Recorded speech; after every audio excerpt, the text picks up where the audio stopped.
orientação do Espírito Santo.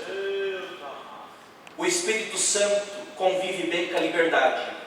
O Espírito Santo convive bem com a diversidade. Ele não convive bem com o caos, não convive bem com o pecado. Mas aonde o Espírito sopra, aí tem liberdade. Não é à toa que ele é comparado a um rio de água viva.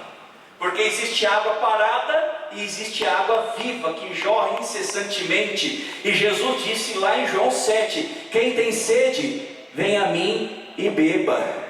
Aquele que crer, fluirão rios de água viva do interior do seu ventre. E a Bíblia diz que ele falava do Espírito que seria dado após a sua glorificação. E quer saber uma coisa? Jesus já foi glorificado, ele está à direita do Pai, derramou o Espírito no dia de Pentecostes e continua derramando sobre todo aquele que tem sede e quer ter essa fonte de água viva no seu interior. Então é óbvio que se ele é o Espírito de vida, por quanto tempo ele vive? Ele vive para sempre. Por isso em Hebreus 9,14 ele é chamado de o Espírito Eterno, porque ele sempre teve vida. O Pai eterno, o Filho eterno, o Espírito de vida também é eterno. E o que Paulo fala aqui nesse capítulo 8 a respeito do Espírito de vida? Primeiro ele fala da lei do Espírito de vida. Paulo fala que Israel fracassou ao tentar cumprir a lei, sendo que eles não enxergaram que o cumprimento da lei era Cristo. Paulo mostra que tanto judeus quanto gentios são pecadores necessitados da graça de Deus, e que pelo nosso estado caído, a lei, ao invés, mostra a vontade de Deus, mas ao mesmo tempo revela a nossa incapacidade de servir a Deus, colocando o ser humano num grande dilema. Então Paulo começa o capítulo 8 dizendo: nenhuma condenação há para aqueles que estão em Cristo Jesus. Ele ainda diz: a lei do Espírito de vida me libertou da lei do pecado e da morte. Então Paulo fala que estamos debaixo da lei do Espírito de vida. E o que Paulo quer dizer com isso? Paulo está desprezando o Antigo Testamento, a Antiga Aliança? Não, porque o mesmo Paulo dizia: olha, a lei que Deus deu ao seu povo, ela é boa, ela mostra a sua vontade. A lei é espiritual, e estamos falando do Espírito de vida. Não havia problema com a lei, mas pelo contrário, quando o ser humano tomava contato com a lei, o ser humano via a sua total incapacidade de cumpri-la. Só que agora Paulo fala que está debaixo da lei do Espírito de vida. Por quê? Porque essa lei foi cumprida em Cristo, porque Cristo é o fim da lei, Cristo é o objetivo da lei. Moisés escreveu de Cristo, os profetas escreveram sobre Cristo. A lei apontava para aquele que iria cumprir a lei e instituir uma nova aliança que iria trazer maiores promessas. E uma dessas promessas é que o Espírito de vida iria ser derramado em abundância nessa nova aliança. Por quê? Porque a lei era espiritual, mas o homem era carnal. Agora o homem pode ser regenerado pelo Espírito Santo, e agora ele tem uma outra pessoa, um outro poder, um outro paráclito que vai ajudá-lo a poder servir ao Senhor. O problema não estava na lei que era espiritual, mas o homem que era carnal, e agora pode passar a ser um homem guiado pelo Espírito de vida. A lei suscitava condenação. Por isso que Paulo falava que estava diante de um ciclo de pecado e de morte, porque ele falava: a lei despertava em mim o meu pior, porque sou carnal, mas agora, liberto da lei de morte, sigo a lei do Espírito de vida. E veja o que Paulo fala: a lei do pecado e da morte. Pecado e morte sempre andam juntos. A lei do pecado e da morte, porque Paulo olhava a lei e se sentia mais pecador, se tornava mais pecador e cada vez mais se arrastava para a morte. Em Cristo e com o poder do Espírito, agora ele consegue servir a Deus, então ele se afasta do pecado e se afasta da morte. Então, uma coisa muito importante que o Espírito de vida faz é te afastar da morte. E ele faz isso te afastando do pecado. Por isso que Jesus disse que quando ele viesse, ele convenceria o mundo do pecado, da justiça e do juízo. Pecado e morte andam lado a lado. Santidade e vida andam juntos. Por isso que o Espírito de vida é o Espírito Santo. Santo e santo, porque santidade e vida andam juntos. E Paulo vai apresentar então que o Espírito me guia para a vida, porque era impossível que a antiga aliança pudesse trazer plena salvação, porque a limitação humana impedia isso. Mas Deus enviou o seu Filho à semelhança de um ser humano pecador, e a morte de Jesus matou toda a condenação. E agora a justiça da lei se cumpre. Se cumpre em quem? Em nós, que fazemos o quê? Que não andamos mais na carne, mas andamos segundo o Espírito de vida. E o que o Espírito de vida faz? Lembra que eu disse que ele é aquele chamado para estar do teu lado? Ele quer te guiar para uma direção. A inclinação do Espírito é vida e paz. A inclinação da carne é morte. E se morte e pecado andam juntos, a inclinação da carne é para o pecado. Mas agora, quem está em Cristo recebe o poder do Espírito de vida para seguir um caminho melhor. Vida e paz. Vida e paz. A Almeida traduz como inclinação, outras versões traduzem como direção.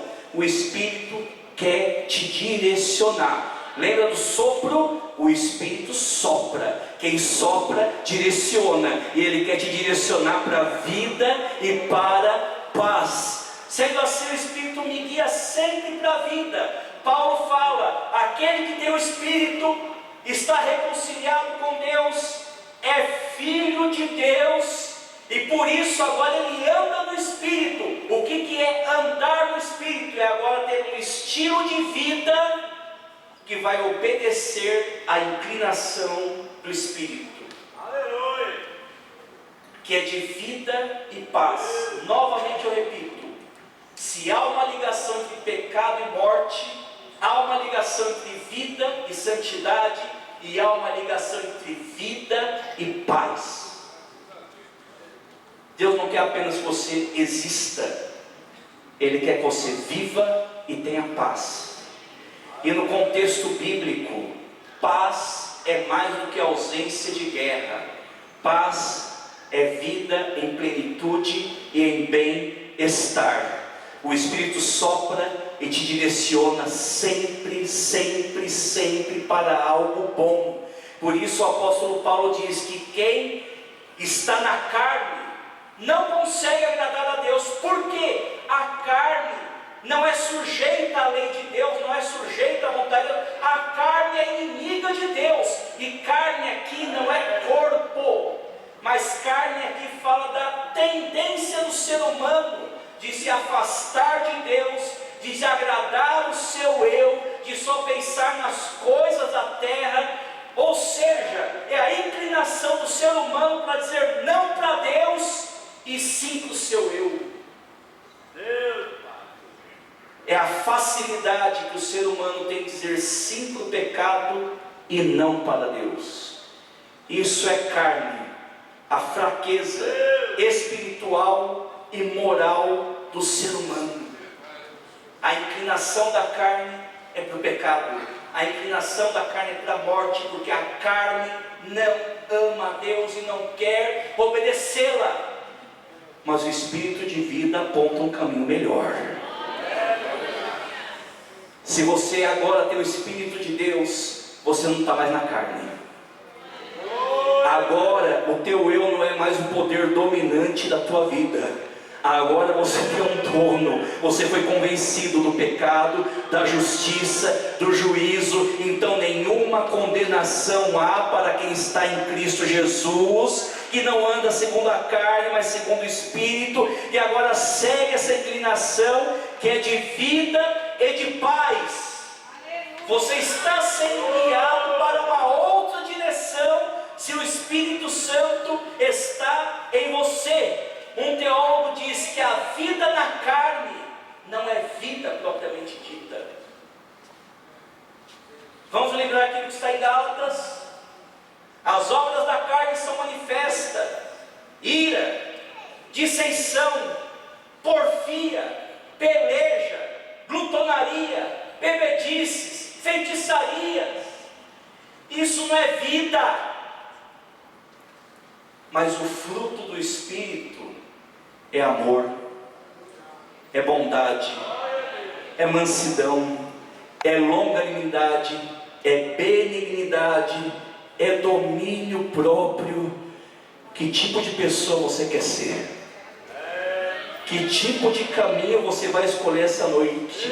Que tipo de direção você vai seguir nessa noite? Você vai seguir o sopro do Espírito e vida, que te leva para a vida e para a paz? Ou você vai seguir a inclinação da carne, que leva para um caminho de destruição? A partir num primeiro momento, parece muito gostoso falar sim para o eu. Mas o seu eu é iludido, porque ele não olha para as coisas do alto. Deixa o Espírito soprar na tua vida, porque o Espírito é Espírito de vida. E se Ele me guia para a vida, Ele me guia para um futuro, porque quem guia, guia para algum lugar. Então qual é o futuro reservado para aqueles que andam no Espírito? Paulo vai falar: olha, não andamos segundo a carne, mas segundo o Espírito. Quem é segundo a carne, e detalhe aqui, carnal, é a ideia de incrédulo, daquele que não tem relacionamento com Deus. Em 1 Coríntios, carnal é a ideia daquele que não obedece ao Espírito Santo. O contexto é importante perceber a diferença. Paulo fala que a inclinação da carne é inimizade contra Deus, que o Espírito nos guia para a vida. E não somente isso, se Cristo está em vós, o corpo na verdade está morto por causa do pecado. Quem crê em Jesus Cristo tem a vida eterna, passou da morte para a vida. Mas o meu corpo ainda não está preparado para a vida eterna. Por isso que naquele dia, que ninguém sabe o dia e ninguém sabe a hora, quando a trombeta tocar, os mortos ressuscitarão transformados, e aqueles que estiverem vivos serão transformados também em um piscar de olhos, em um corpo glorificado. Porque este corpo ainda não está preparado para a glória. E posso falar uma coisa? Crente não espera a morte, crente espera a volta de Jesus. Dizem, na vida só se tem uma certeza da morte. Eu não. Se Jesus voltar amanhã, eu subo com Jesus. Se Jesus voltar hoje, eu subo com Jesus e não passo pela morte. Crente não espera a morte, crente espera a volta de Jesus. E outra coisa, o mundo diz que para tudo tem jeito, menos para a morte. O crente não pensa pensa assim, porque Jesus Cristo já venceu a morte. Por isso que quando a gente enterra um irmão amado, um irmão querido, a gente não entra em desespero, simplesmente até breve, até o dia em que a trombeta irá soar e o nosso corpo estará preparado para a glória. Então Paulo fala, olha, o nosso corpo está morto por causa do pecado, porque na etapa final da salvação, as consequências do pecado sobre o corpo serão vencidas. O espírito vive por causa da justiça. Aqueles que dormem com Cristo estão com Ele. Mas o espírito daquele que dos mortos ressuscitou Jesus habita em vós. Vamos pensar no túmulo, enquanto ele estava ocupado, na madrugada do domingo. Jesus disse que ninguém tomava sua vida, ele mesmo dava e tomava de volta. Paulo menciona que Pedro menciona que Deus ressuscitou a Jesus de Nazaré. E agora Paulo fala que o Espírito efetuou a ressurreição de Jesus. Por isso que eu falei, a Trindade trabalha junta. E parênteses, Jesus orou pela igreja do Pai, assim como nós somos um, que eles também sejam um. Fecha parênteses. O Espírito que ressuscitou Jesus no túmulo vazio e o levantou do túmulo de forma que ele ficou vazio, ele habita em você.